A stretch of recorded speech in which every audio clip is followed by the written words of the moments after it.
All right, hello everybody. I'm shaking from the walk. Anyway, watch, I'll show you where we are. Look, dun, da, da, da. I got a good seat. The sun is out. It burned up the cloud barrier so that we have the view of the ocean for our last reading. I'm just going to read this till the end. I think that we're at the end of At the Back of the North Wind by George MacDonald. And I was just reflecting. I was just sitting here like, here, let me clean this. Thinking, wow, what anyone can do, anyone. I'm not bragging about myself at all. I was saying like what anyone can do with just a willing heart and a phone, and just like that we have the opportunity to just, share. I get to live in this beautiful place. People don't usually walk down here, but if they do, well, they'll go by. But anyway, I get to be at this beautiful place. I always want to share all the beauty that's given to me, spiritual and otherwise. Anyway, so George MacDonald was C.S. Lewis's spiritual mentor. He says all of his books, he quoted George MacDonald. Let's get you a good view. I don't know why it's sideways. Maybe this ground is. I gotta factor in keeping my dog in the shade because it's very sunny. I put this on so we'd have some hearts, but it's probably 85 degrees already and it's morning. All right, let's get into this. So, C.S. Lewis is the guy that was best friends with Tolkien, and he wrote the Narnia books. And you can see so much, even in this book, how much C.S. Lewis got it for the Narnia books. Wow, I kind of want to do that view. But I don't have a microphone today, so I can't. I got to kind of put you next to me so I can speak. I'll show you the horizon. Look at this.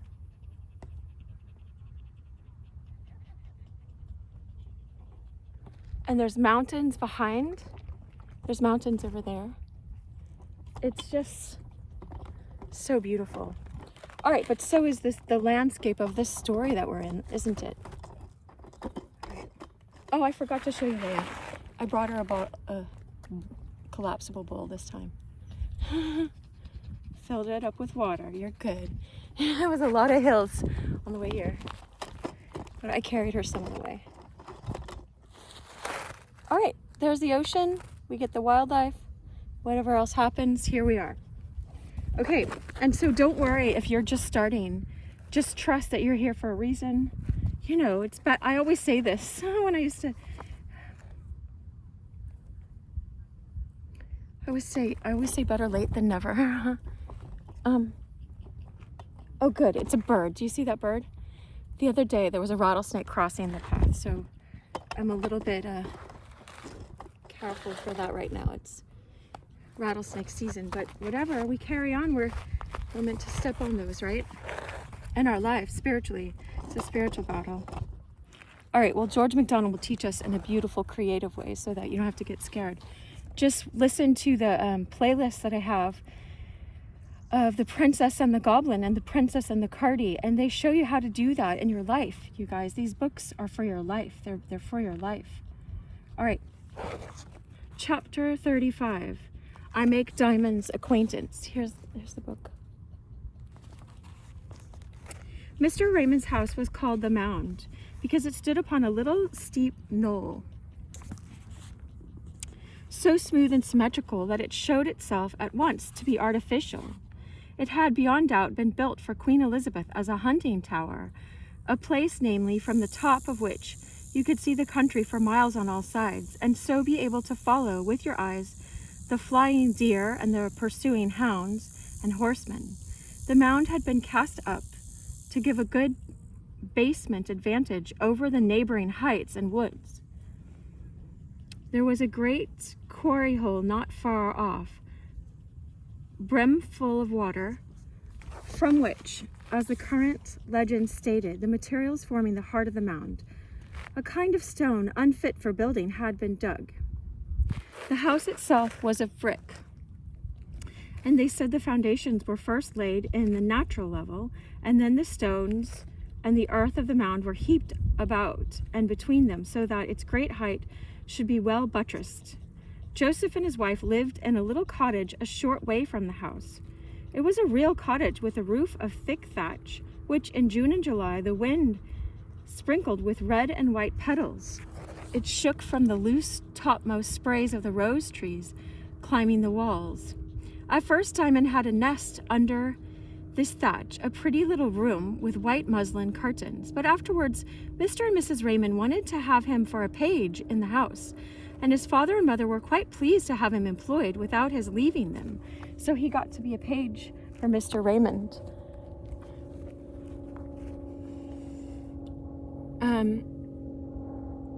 So he was dressed in a suit of blue, from which his pale face and fair hair came out like the loveliest blossom, and took up his abode in the house. "Would you be afraid to sleep alone, Diamond?" asked his mistress, Mrs. Raymond, you know. "I don't know what you mean, ma'am," said Diamond. "I never was afraid of anything that I can recollect, not much at least." "There's a little room at the top of the house, all alone," she returned. "Perhaps you would not mind sleeping there." "I can sleep anywhere, and I like best to be high up. Should I be able to see out?" "I will show you the place," she answered, and taking him by the hand, she led him up and up the oval winding stair in one of the two towers. Near the top they entered a tiny little room with two windows from which you could see over the whole country. Diamond clapped his hands with delight. "You would like this room, Diamond," said his mistress. "It's the greatest room in the house," he answered. "I shall be near the stars, and yet not far from the tops of the trees. That's just what I like." Wow, I wish I could zoom in and you could just see. This is such a beautiful landscape. Look at that sun, too. Oh, the sun rays. I didn't know they were going to be there. I hope my phone doesn't get too hot. All right, I'll check it. It seems okay right now.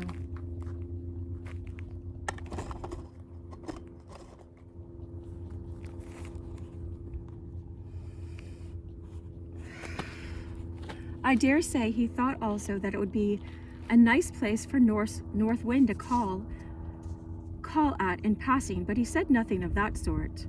Below him spread a lake of green leaves with glimpses of grass here and there at the bottom of it. As he looked down, he saw a squirrel appear suddenly, and as suddenly vanish amongst the topmost branches. "Aha, little squirrel," he cried, "my nest is built higher than yours. You can be up here with your books as much as you like," said his mistress. So she started talking again. "I will have a little bell hung at the door, which I can ring when I want you. Halfway down the stair is the drawing room." So Diamond was installed as a page, and his new... Hold on.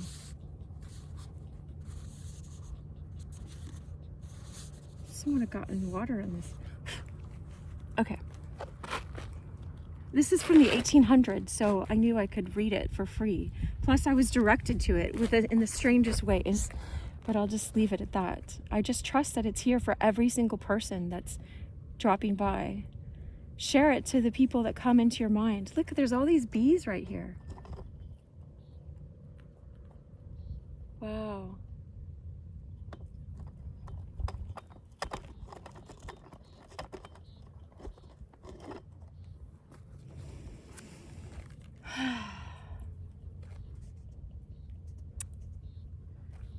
It was and his new room got ready for him, so they got it ready for him. It wasn't just some attic room like Cinderella got stuck in. It was very soon after this that I came to know Diamond. I was then a tutor in a family whose estate adjoined the little property belonging the mound. I had made the acquaintance of Mr. Raymond in London. I almost wore my London shirt. Some time before, and was walking up the drive towards the house to call upon him one fine warm evening. And I wanted to switch my earrings, but I just wanted to get out here already before it got too hot. I put these diamond ones on. But I wanted to put these heart diamond ones on that I have. They're not real diamond, like diamond is diamond. I don't do that. I just didn't want to ever lose real diamonds.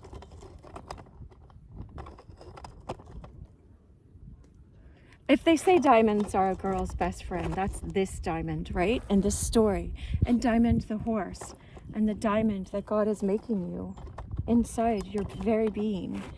I'm so passionate about this today, but I just feel so quiet and tranquil for us. I'm so happy. I'm so happy you're getting this book. It's such good medicine. Okay, I'll keep going because I want to finish it.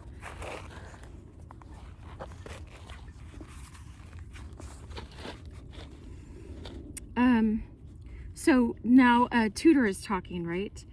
And sometime before I was walking up the drive towards the house to call upon him one fine warm evening when I saw Diamond for the first time. He was sitting at the foot of a great beech tree a few yards from the road with a book on his knees. He did not see me. I walked up behind the tree and peeping over his shoulder saw that he was reading a fairy book. Yes, good choice. What are you reading? I said, and spoke suddenly with the hope of seeing a startled little face look round at me. Diamond turned his head as quietly as if he were only obeying his mother's voice, and the calmness of his face rebuked my unkind desire and made me ashamed of it. I'm reading the story of Little Lady and the Goblin Prince, said Diamond. I'm sorry, I don't know the story, I returned. Who is it by? Mr. Raymond made it. Is he your uncle? I asked at a guess. No, he's my master. What do you do for him? I asked respectfully. Anything he wishes me to do, he answered. I am busy for him now. He gave me this story to read. He wants my opinion upon it. Oh, isn't that great? No wonder people read for, companies. It's like, what a great job is. Yes, I'll read a fairy story for you and give my opinion of it. It's practically what my job is morphed into, doing all this, right, you guys? It's so funny. Thank you, God.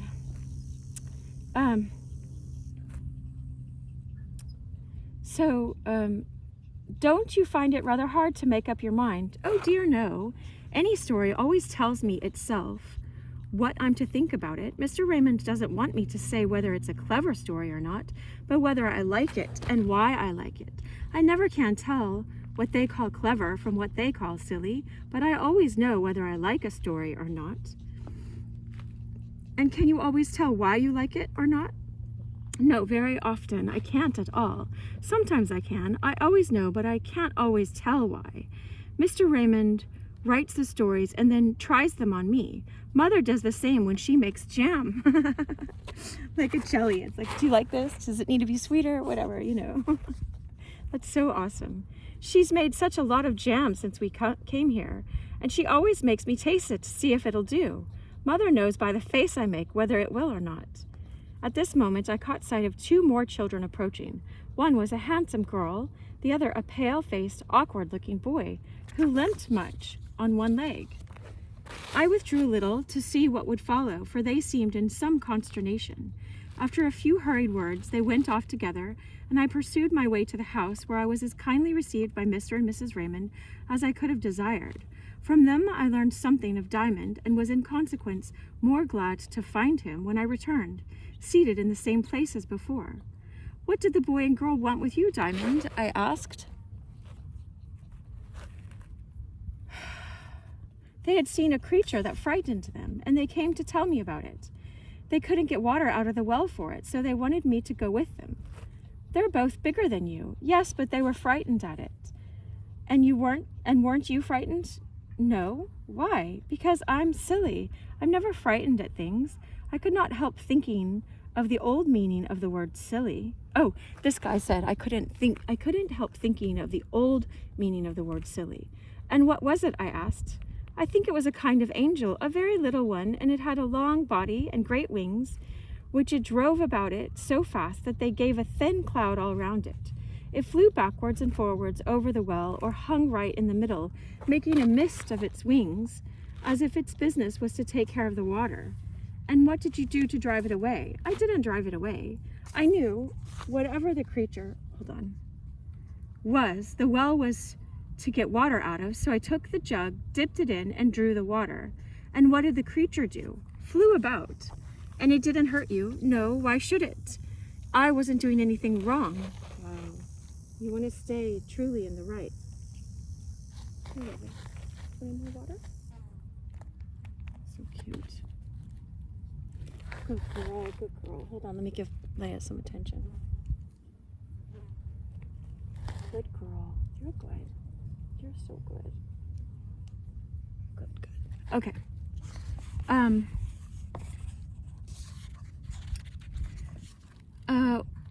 What did your company say then? They said, "Thank you, Diamond. What a dear silly you are." And weren't you angry with them? No, why should I? I should like if they would play with me a little, but they always like better to go away together when their work is over. They never heed me. I don't mind it much, though. The other creatures are friendly. They don't run away from me, only they're all so busy with their own work, they don't mind me much. Do you feel lonely then? Oh, no. When nobody minds me, I get into my nest and look up. And then the sky does mind me and thinks about me. Where's your nest? He rose, saying, I will show you. And he led me to the other side of the tree. There hung a little rope ladder from one of the lower boughs. The boy climbed up the ladder and got upon the bough. Then he climbed further into the leafy branches and went out of sight. After a little while, I heard his voice coming down out of the tree. I'm in my nest now, said the voice. I can't see you, I returned. I can't see you either, but I can see the first star peeping out of the sky.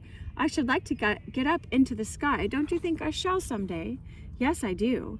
Tell me what more you see up there. Look, there's this beautiful drawing.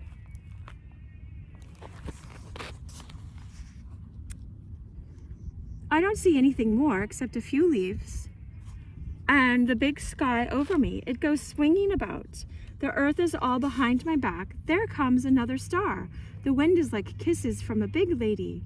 When I get up here, I feel as if I were in the north wind's arms. This is the first I heard of the north wind.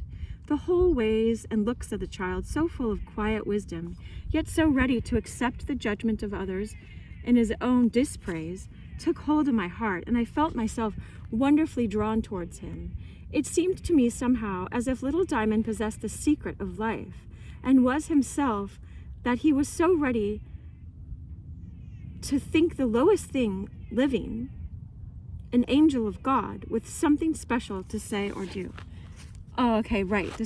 I was reflecting on this on the way up here. It seemed to me somehow as if little Diamond possessed the secret of life and was himself what he was so ready to think the lowest thing living, an angel of God with something special to say or do. So I think he can see that in everything else around him. Like God is speaking, God is an expression in everything around us, like these bees. Like there's a giant one. Wow. And the ocean, the expanse of ocean. I got a giant view of it on my way. There was a little area where a view is. Anyway. A gush of reverence came over me with a single good night, and I turned and left him in his nest. I saw him often after this and gained so much of his confidence that he told me all I have told you. Oh, so he is writing like he wrote this book, you know. I cannot pretend to account for it. I leave that for each philosophical reader to do after his own fashion. The easiest way...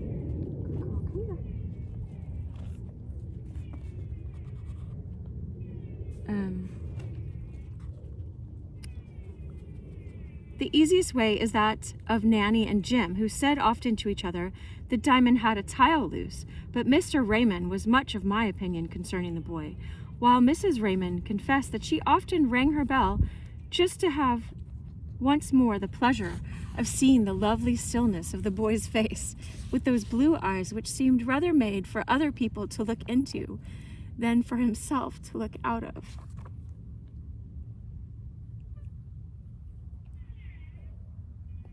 Sorry, that was so touching.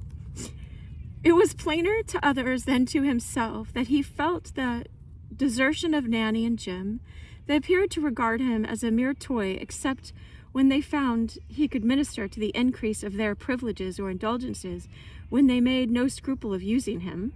Generally with success, they were, however, well behaved to a wonderful degree, while I have little doubt that much of their good behavior was owing to the unconscious influence of the boy they called God's baby. Here's the picture again.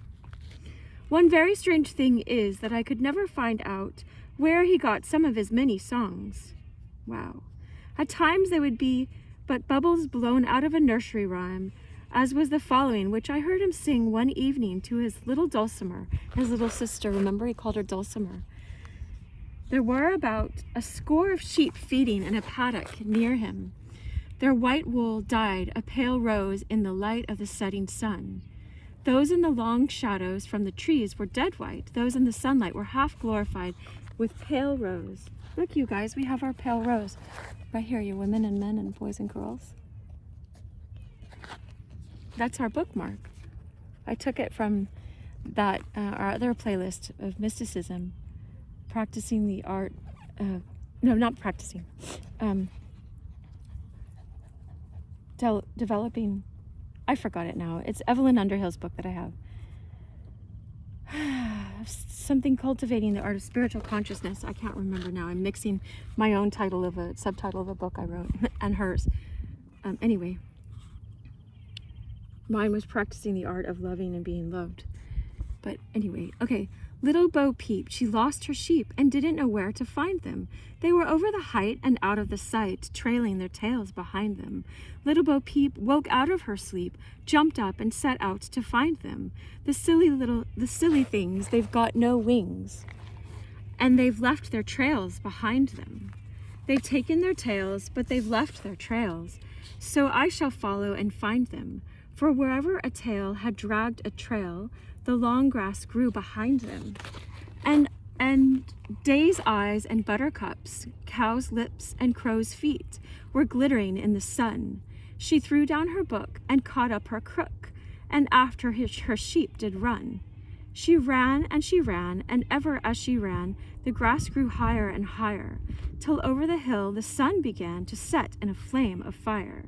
She ran on still up the grassy hill, and the grass grew higher and higher. When she reached its crown, the sun was down and had left a trail of fire. The sheep and their tails were gone, all gone, and no more trail behind them. Yes, they were there, long-tailed and fair, but alas, she could not find them. Purple and gold and rosy and blue, with their tails all white behind them. Her sheep they did run in the trail of the sun. She saw them but could not find them. After the sun, like the clouds, they did run, but she knew they were her sheep. She sat down to cry and looked up at the sky, but she cried herself asleep.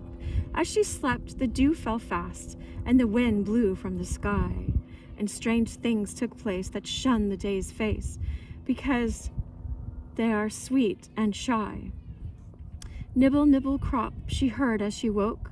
100 little lambs did pluck and eat the grass so sweet that grew in the trails of their dams. Little Bo Peep caught up her crook and wiped the tears that did blind her, and nibble, nibble, crop, without a stop, the lambs came eating behind her. Home, home she came, both tired and lame, with 3 times as many sheep.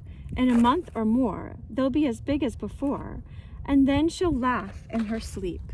But what would you say if one fine day, when they've got their bushiest tails, their grown-up game should be just the same, and she have to follow their trails? Never weep, Bo Peep, though you lose your sheep, and do not know where to find them. 'Tis after the sun the mothers have run, and there are their lambs behind them. Wow. I confess again to have touched up a little, but it loses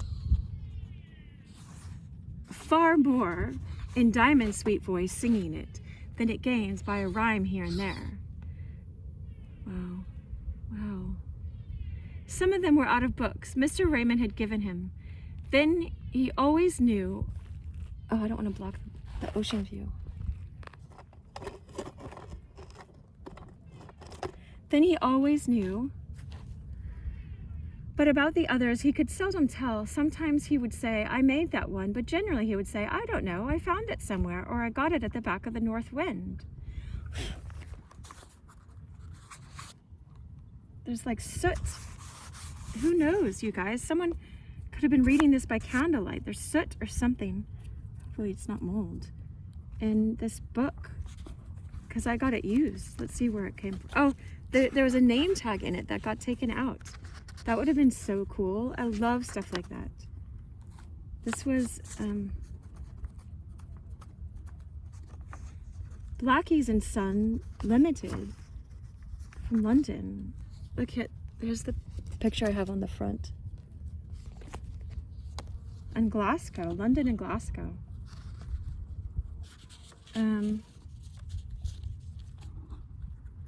They didn't have when these were published back then. Printed. Wow, in Glasgow. This came all the way from Scotland. That's where he's from. I'm so glad I got this. Somehow, I can't remember. I might have bought it. Anyway, I was at C.S. Lewis's house in the 90s, the late 90s. And there was a guy that collected old books. I might have got it. I don't know how. Anyway, we got it. It was on my shelf and I was directed towards it for us. And I trust it. All right. So, it loses far more in Diamond's sweet voice singing it than it gains by a rhyme here and there. Some of them were out of books. Okay, I read that. One evening I found him sitting on the grassy slope under the house with his dulcimer in his arms, and his little sister, and his little brother rolling on the grass beside them. He was chanting in his usual way, more like the sound of a brook than anything else I can think of. When I went up to them, he ceased his chant. Oh, do go on, Diamond. Don't mind me, I said. He just said, do go on. He began again at once. While he sang, Nanny and Jim sat a little way off, one hemming a pocket handkerchief and the other reading a story to her, but they never heeded Diamond. This is as near what he sang as I can recollect, or reproduce rather. Why would you see if I took you up?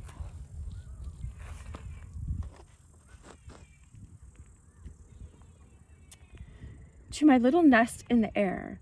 You would see, what would you see if I took you up to my little nest in the air? You would see the sky like a clear blue cup turned upside downwards there. What would you do if I took you there to my little nest in the tree? My child with the cries would trouble the air to get what she could but see. What would you get in the top of the tree for all your crying and grief? Not a star would you clutch at all, you see. You could only gather a leaf. But when you had lost your greedy grief, content to see from afar, you would find in your hand a withering leaf, and in your heart a shining star. Look, here's a picture. As Diamond went on singing, it grew very dark, and just as he ceased, there came a great flash of lightning, that blinding us all for a moment. Dulcimer crowed with pleasure, but when the roar of the thunder came after it, the little brother gave a loud cry of terror. Nanny and Jim came running up to us, pale with fear. Diamond's face, too, was paler than usual, but with delight. Some of the glory seemed to have clung to it and remained shining.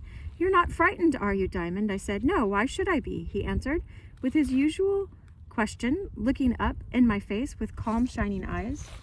He ain't got sense to be frightened, said Nanny, going up to him and giving him a pitying hug. Perhaps there's more sense in not being frightened, Nanny, I returned. Do you think the lightning can do as it likes? It might kill you, said Jim. Oh, no, it mightn't, said Diamond. As he spoke, there came another great flash and a tearing crack. Look. I don't know what this is going to be. There's a tree struck, I said, and when we looked round after the blinding of the flash had left our eyes, we saw a huge bough of a beech tree in which was Diamond's nest hanging to the ground like the broken wing of a bird. There, cried Nanny, I told you, if you had been up there, you see what would have happened, you little silly. No, I don't, said Diamond, and began to sing to Dulcimer, and I could hear of the song, for the other children were going on with their chatter, was, The clock struck 1, and the mouse came down, dickory, dickory, dock. Then there came a blast of wind, and the rain followed in straight pouring lines, as if out of a watering pot. Diamond jumped up with his little dulcimer in his arms, and Nanny caught up the little boy, and they ran for the cottage. Jim vanished with a double shuffle, and I went into the house. When I came out again to return home, the clouds were gone, and the evening sky glimmered through the trees, blue and pale green, towards the west. I turned my steps a little aside to look at the stricken beech. I saw the bough torn from the stem, and that was all the twilight would allow me to see. While I stood gazing down from the sky, came a sound of singing, but the voice was neither of lark nor nightingale. It was sweeter than either. It was the voice of Diamond, up in his airy nest. The lightning and thunder, they go and they come, but the stars and the stillness are always at home. Oh, that's him up in his nest, I think. And then the voice ceased. "Good night, Diamond," I said. "Good night, sir," answered Diamond, as I walked away pondering. I saw the great black top of the beech swaying about against the sky in the upper wind, and heard the murmur of as many of dim, half-articulate voices filling the solitude around Diamond's nest. I just have a feeling to switch this around.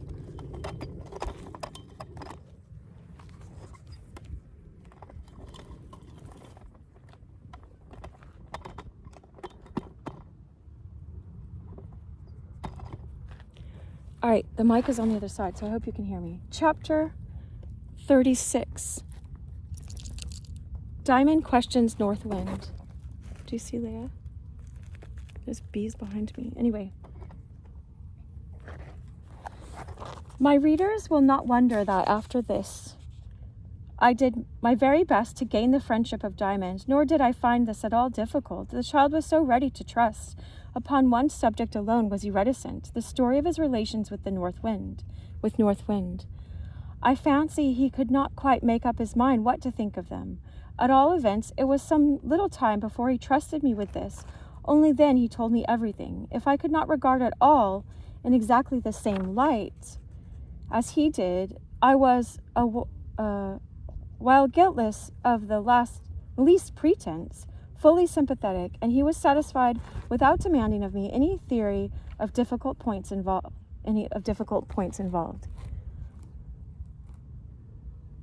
He was satisfied without demanding. Okay, anyway, this guy was just trusting but not understanding all of it like Diamond experienced it.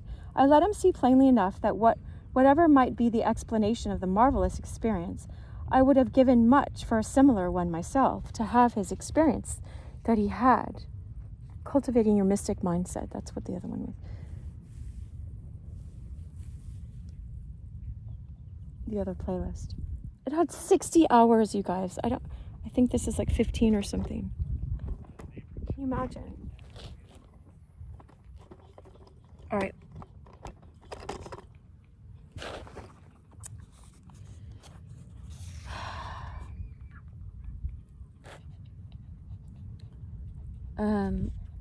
I let him see plainly enough that whatever might be the explanation of the marvelous experience, I would have given much for a similar one myself. On an evening soon after the thunderstorm, my brother taught me that. My older brother said, never, ever make fun of someone's spiritual experience. That's an intimate experience between them and God. And so any spiritual impulse someone has, let them be between themselves and God a bit about it. Don't laugh at them. I remember him teaching me that. And I thank God all the time for that. Thank you, God. On an evening soon after the thunderstorm, in a late twilight, with a half moon high in the heavens, I came upon Diamond in the act of climbing by his little ladder into the beech tree. "What are you always going up there for, Diamond?" I heard Nanny ask, rather rudely. I thought, "Sometimes for one thing, sometimes for another, Nanny," answered Diamond, looking skywards as he climbed. "You'll break your neck some day," she said. "I'm going to look up at the moon tonight," he added, without heeding her remark. "You'll see the moon just as well down here," she returned. I don't think so. You'll be no nearer to her up there. Oh, yes, I shall. I must be nearer her, you know. I wish I could dream as pretty dreams about her as you can, Nanny. You silly, you never have done about that dream. I never dreamed but that one, and it was nonsense enough, I'm sure. It wasn't nonsense. It was a beautiful dream, and a funny one, too. Both in one, funny and not nonsense. That's in the earlier chapters. Nanny had a dream when she was sick. She went into the moon.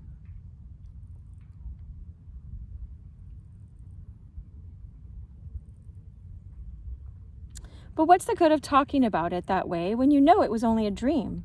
Dreams ain't true. That one was true, Nanny. You know it was. Didn't you come to grief for doing what you were told not to do?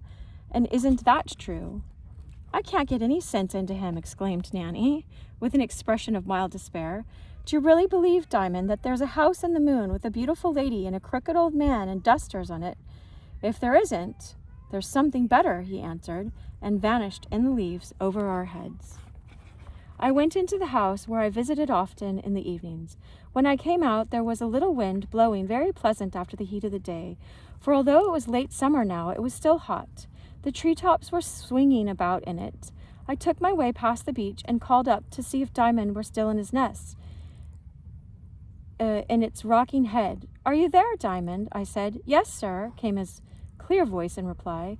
Isn't it growing too dark for you to get down safely? Oh, no, sir, if I take time to it. I know my way so well, and never go without one hand until I've got a good hold with the other. Do be careful, I insisted, foolishly, seeing the boy was as careful as he could be already. I'm coming, he returned. I've got all the moon I want tonight. I heard a rustling and a rustling, drawing nearer and nearer. 3 or 4 minutes elapsed, and he appeared at length, creeping down his little ladder. I took him in my arms and set him on the ground. Thank you, sir, he said. That's the north wind blowing, isn't it, sir? I can't tell, I answered. It feels cool and kind, and I think it may be. But I couldn't be sure except it were stronger, for a gentle wind might turn any way amongst the trunks of the trees. I shall know when I get up to my own room, said Diamond. I think I hear my mistress's bell. Good night, sir. He ran to the house, and I went home. His mistress had rung for him only to send him to bed, for she was very careful over him, and I dare say thought he was not looking well. When he reached his own room, he opened both his windows, one of which looked to the north and the other to the east, to find how the wind blew. It blew right in at the northern window. Diamond was very glad, for he thought perhaps North Wind herself would come now. A real north wind had never blown all the time since he left London. But as she always came of herself, and never when he was looking for her. It's like the Kingdom Spouse journey, if you've heard of that. Or any of the visions that God gives you to follow after. Anyway, she always comes of herself, and never when he was looking for her, and indeed almost never when he was thinking of her. He shut the east window and went to bed. Perhaps some of my readers may wonder that he could go to sleep with such an expectation, and indeed, if I had not known him, I should have wondered at it myself, but it was one of his peculiarities, and seemed nothing strange in him. He was so full of quietness that he could go to sleep almost at any time, if he only composed himself and let the sleep come. This time he went fast asleep as usual, but he woke in the dim blue night. The moon had vanished. He thought he had heard a knocking at his door. Somebody who wants me, he said to himself, and jumping out of bed, ran to open it. But there was no one there. He closed it again, and the noise still continued. Found that another door was rattling. It belonged to a closet, he thought, but he had never been able to open it. The wind blowing at the window must be shaking it. He could go and see if it was so. The door now opened quite easily, but to his surprise, instead of a closet, he found a long, narrow room. Wow, I wonder if Lewis got the first Narnia book, the wardrobe, from here, you guys. He said all of his books, he quoted George MacDonald either directly or indirectly. So, instead of a closet, he found a long, narrow room. The moon, which was sinking in the west, shone in at the open window at the further end. The room was low, with a covered ceiling, and occupied the whole top of the house, immediately under the roof. It was quite empty. The yellow light of the half-moon streamed over the dark floor. He He was so delighted at the discovery of the strange, desolate, moonlit place close to his own snug little room that he began to dance and skip about the floor.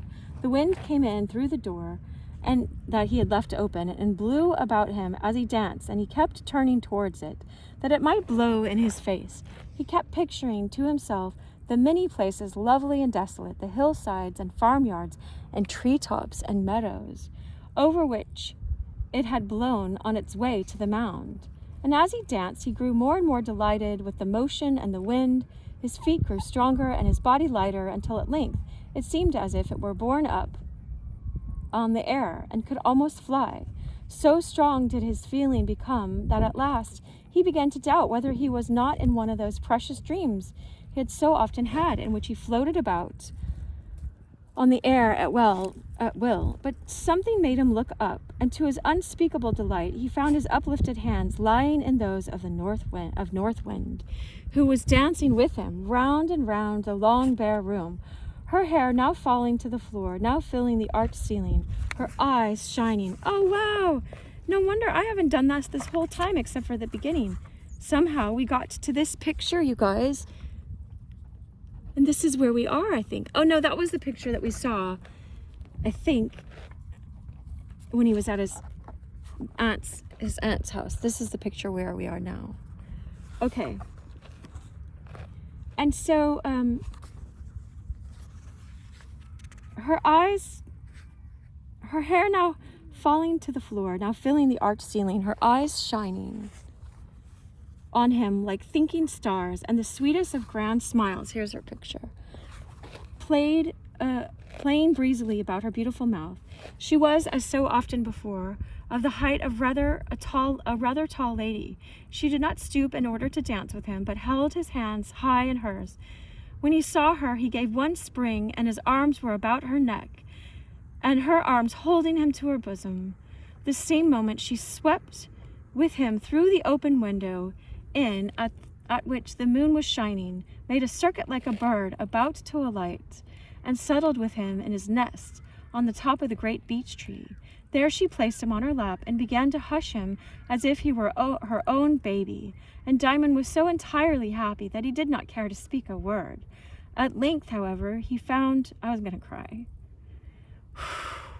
that he was going to sleep, and that would be to lose so much, that pleasant as it was, he could not consent. Please, dear North Wind, he said, I'm so happy, and I'm afraid it's a dream.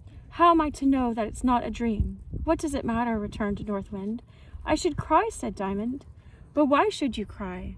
The dream, if it is a dream, is a pleasant one, is it not? That's just why I want it to be true. Have you forgotten what you said to Nanny about her dream? It's not for the dream itself, it's not for the pleasure of it, answered Diamond. For I have that, whether it be dream or not. It's for you, North Wind. I can't bear to find it a dream, because that then I should lose you. You would be nobody then, and I could not bear that. You ain't a dream, are you, dear North Wind? Do say no, else I should cry and come awake, and you'll be gone forever. I daren't dream about you once again if you ain't anybody. I'm either not a dream, or there's something better that's not a dream, Diamond. Remember, he said that to Nanny today, said North Wind, in a rather sorrowful tone, he thought. But it's not something better, it's you I want, North Wind, he persisted, already beginning to cry a little. She made no answer, but rose with him in her arms, and sailed away over the tree tops till they came to a meadow where a flock of sheep was feeding. Do you remember what the song you were singing a week ago says about Bo Peep, how she lost her sheep but got twice as many lambs? Asked North Wind, sitting down on the grass and placing him in her lap as before. Oh yes, I do well enough, answered Diamond, but I never just quite liked that rhyme. Why not, child? Because it seems to say one's as good as another, or two new ones are better than the ones that's lost. I've been thinking about it a great deal, and it seems to me that although any one sixpence is as good as any other sixpence, not 20 lambs would do instead of one sheep whose face you know. Somehow, when once you've looked into anybody's eyes, right deep down into them, I mean, nobody will do for that one anymore. Wow. Wow.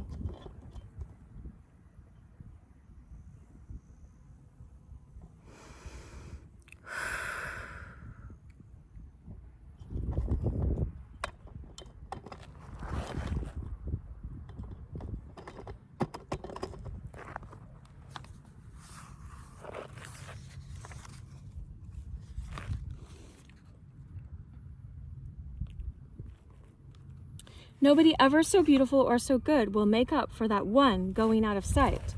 So you see, North Wind, I can't help being frightened to think that perhaps I'm only dreaming and you are nowhere at all. Do tell me that you are my own real beautiful North Wind.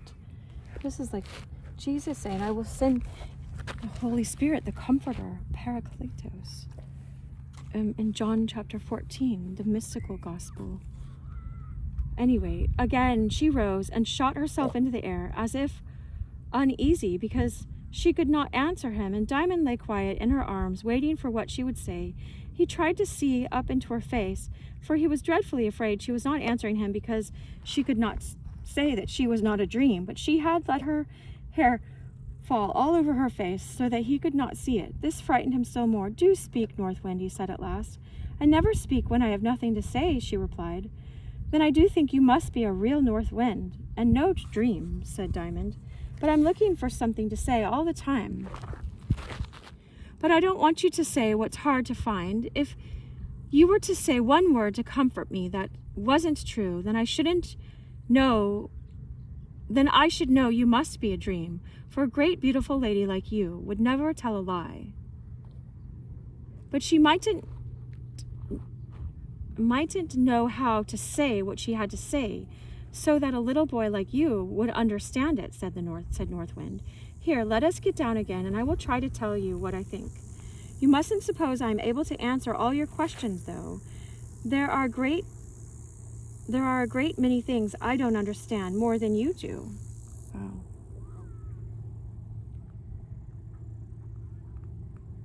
She descended on a grassy hillock in the midst of a wild, furzy common. There was a rabbit warren underneath, and some of the rabbits came out of their holes in the moonlight, looking very sober and wise, just like the patriarchs standing in their tent doors, and looking about them before going to bed. When they saw North Wind, instead of turning round and vanishing again with a thump of their heels, they cantered slowly up to her and snuffed all about her with their long upper lips, which moved every way at once. That was their way of kissing her, and as she talked to Diamond, she would every now and then stroke down their furry backs or lift and play with their long ears. I saw a little bunny rabbit yesterday as a little baby bunny where I was working. I worked by, anyway, so cute. I wanted to pick up it by its ears as well and pet it, but it was wild, so I didn't. I wanted to let it just keep eating its grass, the grass given to it. So now and then she'd stroke down their furry backs or lift up and play with their long ears. They would, Diamond thought, have leaped upon her lap, but that he was there already. I think, she said, after they had been sitting silent for a while, that if I were only a dream, you would not have been able to love me so. You love me when you are not with me, don't you? Indeed I do, answered Diamond, stroking her hand. I see. How could I be able to love you as I do if you weren't there at all, you know? Besides, I couldn't be able to dream anything half so beautiful out of my own head. Or if I did, I couldn't love a fancy of my own like that, could I? You know, something we imagine. I think not. You might have loved me in a dream, dreamily, and forgotten me when you woke. I dare say, but not loved me like a real being as you love me. Even then, I don't think you could dream anything that hadn't something real like it somewhere. But you've seen me in many shapes, Diamond. You remember I was a wolf once, don't you? Oh, yes, a good wolf that frightened a naughty drunken nurse. Well, suppose I were to turn ugly. Would you rather I weren't a dream then? Yes, for I should know that you were beautiful inside all the same. You would love me, and I should love you all the same. I shouldn't like you to look ugly, you know, but I shouldn't believe it a bit. Not if you saw it. No, not if I saw it ever so plain. There's my diamond. I will tell you all I know about it then. I don't think I am just what you fancy me to be.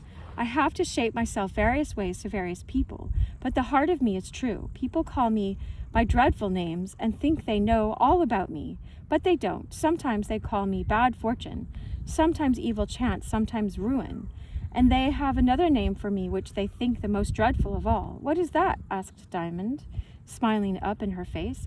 I won't tell you the name. Do you remember having to go through me to get into the country at my back? Oh yes, I do. How cold you were, North Wind, so white, all but your lovely eyes. My heart grew like a lump of ice, and then I forgot for a while. You were very near knowing what they call me then. Would you be afraid of me if you had to go through me again? No, why should I? Indeed, I should be glad enough. If it was only to get another peep of the country at your back.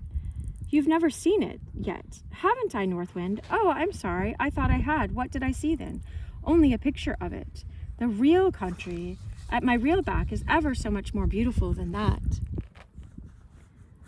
You shall see it one day, perhaps before very long. Do they sing songs there? Don't you remember the dream you had about the little boys that dug for the stars? Yes, that I do. I thought you must have had something to do with that dream. It was so beautiful. Yes, I gave you that dream. Oh, thank you. Did you give Nanny her dreams about the moon and the bees? Yes, I was the lady that sat at the window of the moon. Oh, thank you. I was almost sure you had something to do with it, too. And did you tell Mr. Raymond the story about the Princess Daylight? I believe I had something to do with it. At all events, he thought about it one night when he couldn't sleep. But I want to ask you whether you remember the song the boy angels sang in that dream of yours. No, I couldn't keep it, do what I would, and I did try. That was my fault. How could that be, North Wind? Because I didn't know it properly myself, and so I couldn't teach it to you. I could only make a rough guess at something like what it would be, and so I wasn't able to make you dream it hard enough to remember it. Nor would I have done so if I could, for it was not correct. I made you dream pictures of it, though, but you will hear the very song itself when you get to the back of. My own dear North Wind, said Diamond, finishing the sentence for her and kissing the arm that held him, leaning against her. And now we've settled all this, for the time at least, said North Wind. But I can't feel quite sure yet, said Diamond. You must wait a while for that. Meantime, you may be hopeful and content not to be quite sure. Come now, I will take you home again, for it won't do to tire you too much. Oh no, I'm not the least tired, pleaded Diamond. It's better though, very well, if you wish it, yielded Diamond with a sigh. You are a dear good boy, said North Wind. I will come for you again tomorrow night and take you out for a longer journey. We shall make a little journey together, in fact. We shall start earlier, and as the moon will be later, we shall have a little moonlight all the way. She rose and swept over the meadow and the trees. In a few moments, the mound appeared below them. She sank a little and floated in at the window of Diamond's room. There she laid him on his bed, covered him over, and in a moment he was lapped in a dreamless sleep. Okay, this is called Once More. It's almost the end. Chapter 37. All that. Okay, here's a picture. The next night, Diamond was seated by his open window, with his head on his hand, rather tired, but so eagerly waiting for the promised visit that he was afraid he could not sleep. But he started suddenly and found that he had been already asleep. He rose and, looking out of the window, saw something white against his beech tree. It was North Wind. She was holding by one hand to a top branch her hair, and her garments went floating away behind her over the trees, whose top was swaying about while the others were still. Are you ready, Diamond? She asked. Yes, answered Diamond, quite ready. In a moment she was at the window, and her arms came in and took him. She sailed away so swiftly that he could at first mark nothing but the speed with which the clouds above and the dim earth below went rushing past. But soon he began to see that the sky was very lovely, with mottled clouds all about the moon, on which she threw faint colors like those of mother of pearl or an opal. The night was warm, and in the lady's arms he did not feel the wind, which down below was making waves in the ripe corn and ripples on the rivers and lakes. At length they descended on the side of an open, earthy hill. just where from beneath a stone a spring came bubbling out. I'm going to take you along this little brook, said North Wind. I'm not wanting for anything else tonight, so I can give you a treat. I'm not wanted for anything else. She stooped over the stream. Here's this picture when she came. And holding Diamond down close to the surface of it, glided along the level with its flow, and it ran down the hill. And the song of the brook came up into Diamond's ears and grew and changed with every turn. It seemed to Diamond to be singing the story of its life to him. And so it was. It began with a musical tinkle, which changed into a babble, and then to a gentle rushing. Sometimes its song would almost cease, and then break out again, tinkle and babble and rush all at once. At the bottom of the hill they came to a small river, into which the brook flowed with a muffled but merry sound. Along the surface of the river, darkly clear below them, in the moonlight, they floated.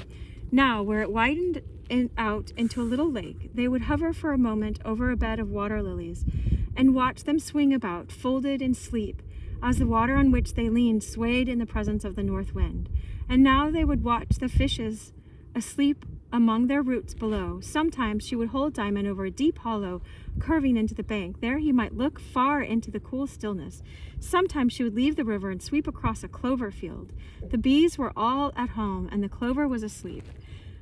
Then she would return and follow the river. It grew wider and wider as it went. Now the armies of wheat and of oats would hang over its rush from the opposite banks. Now the willows would dip low branches in its still waters, and now it would lead them through stately trees and grassy banks into a lovely garden, where the roses and lilies were asleep.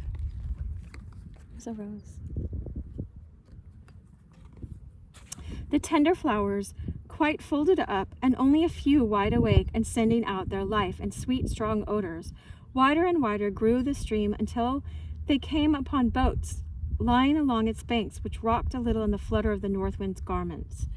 Then came houses on the banks, each standing in a lovely lawn with grand trees, and in parts the river was so high that some of the grass and the roots of some of the trees were under the water, and Diamond, as they glided through between the stems, could see the grass at the bottom of the water. Then they would leave the river and float about and over the houses, one after another, beautiful rich houses, which like fine trees had taken centuries to grow.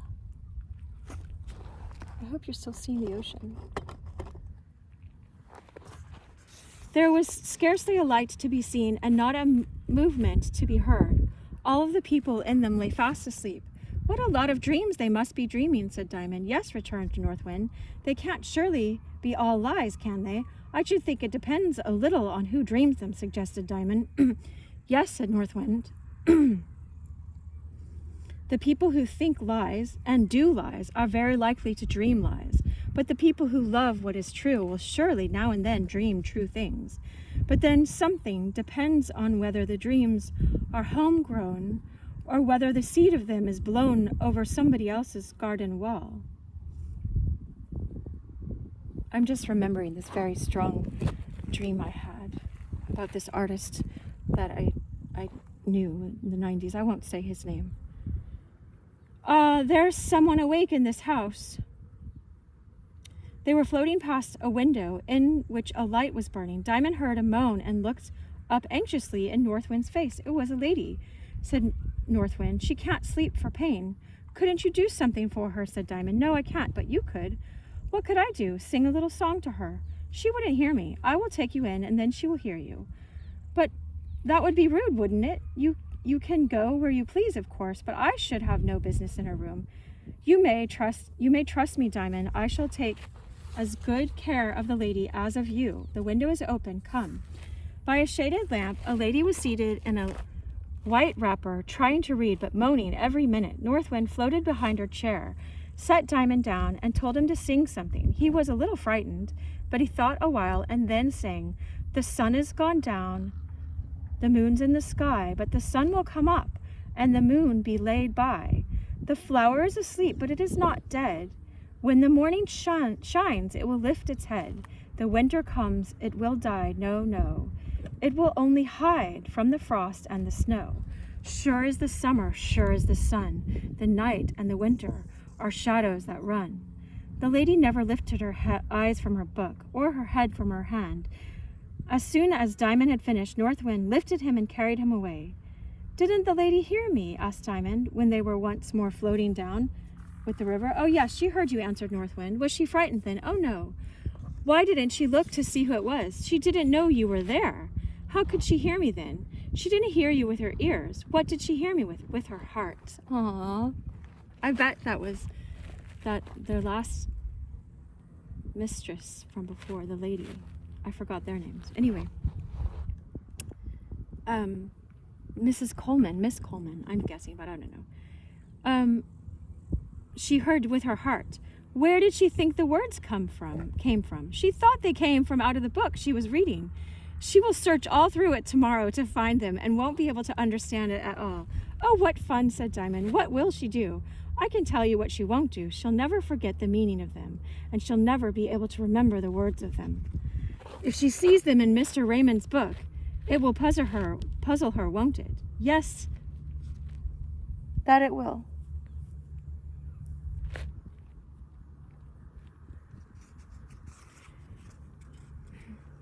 "She will never be able to understand it."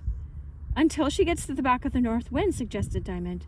"Yes, until she gets to the back of the North Wind," assented the lady. "Oh," cried Diamond, "I know now where we are." "Oh, do let me go into the old garden and into the mother's room," said Diamond's stall. "I wonder if the hole is at the back of my bed still. I should like to stay there all the rest of the night." It won't take you long to get home from here, will it, North Wind?"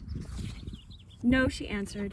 "You shall stay as long as you like." "Oh, how jolly," cried Diamond, as North Wind sailed over the house with him and set him down on the lawn at the back. Diamond ran about the lawn for a little while in the moonlight. He found part of it cut up into flower beds, and the little summer house with the colored glass and the great elm tree gone. He did not like this and ran into the stable. There were no horses there at all. He ran upstairs. The rooms were empty. The only thing left that he cared about was the hole in the wall where his little bed had stood, and that was not enough to make him wish to stop. He ran down the stair again and out to the lawn. There he threw himself down and began to cry. It was all so dreary and lost. "I thought I liked the place so much," said Diamond to himself, "but I find I don't care about it. I suppose it's only the people in it that make you like a place." That's where his parents lived, before. "And when they're gone, it's dead, and you don't care a bit about it. North Wind told me I might stop as long as I liked, and I've stopped longer already. North Wind," he cried aloud, turning his face towards the sky. The moon was under a cloud, and all was looking dull and dismal. A star shot from the sky and fell into the grass beside him. The moment it lighted, there stood North Wind. "Oh," cried Diamond joyfully, "were you the shooting star?" "Yes, my child." "Did you hear me call you then?" "Yes." "So high up as that?" "Yes, I heard you quite well." "Do take me home." "Have you had enough of your old home already?" "Yes, more than enough. It isn't a home at all now." "I thought that would be it," said North Wind. "Everything, dreaming and all, has got a soul in it, or else it's worth nothing. And we don't care a bit about it. Some of our thoughts are worth nothing because they've got no soul in them. The brain puts them into the mind, not the mind into the brain." "But how can you know about that, North Wind? You haven't got a body."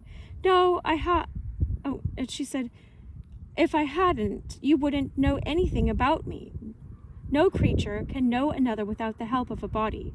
But I don't care to talk about that. It is time for you to go home." So saying, North Wind lifted Diamond and bore him away. I hope you have a few more minutes. Oh, look. Yeah, it's just a couple more pages.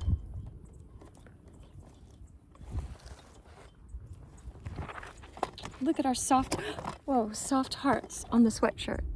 I don't know if you can see it. Anyway. There's soft pink hearts, pink and white hearts. Oh, shoot. I really don't want to start this over or anything. Anyway, I trust that it'll work out. Okay, so, let's just keep going.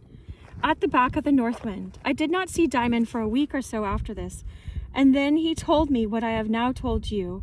I should have been astonished at his being able even to report such conversations as he had said he had with the North Wind, had I not known already that some children are profound in metaphysics.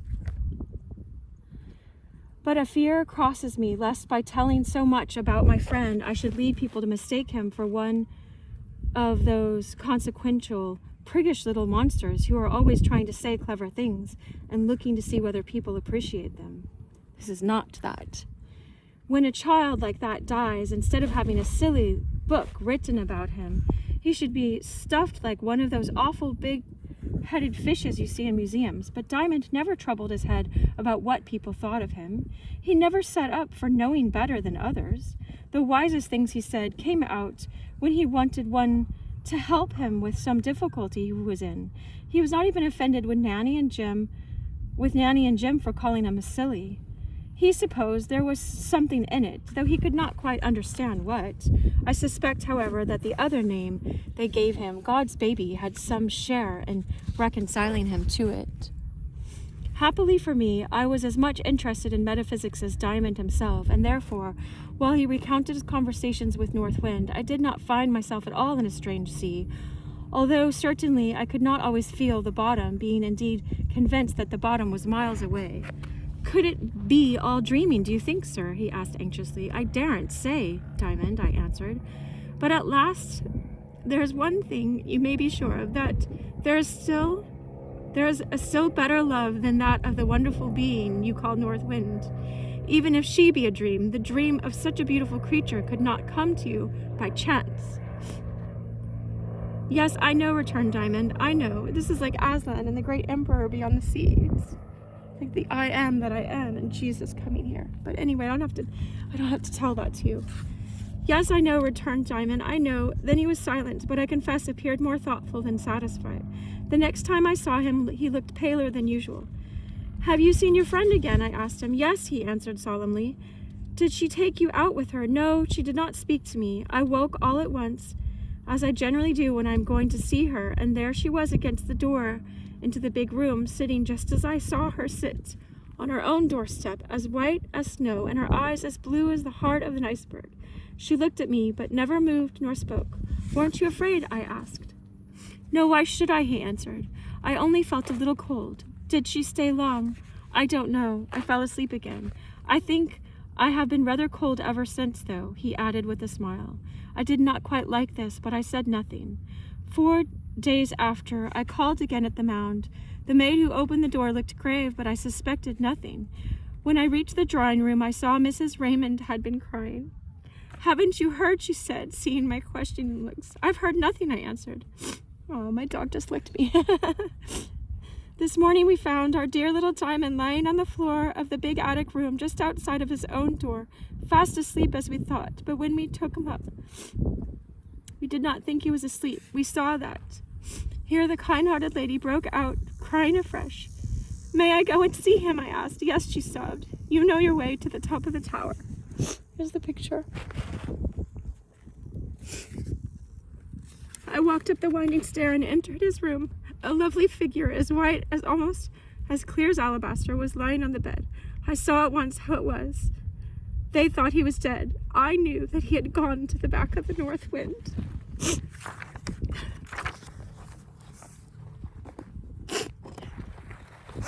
All right. I wish you much love. Thanks for sharing the story with me.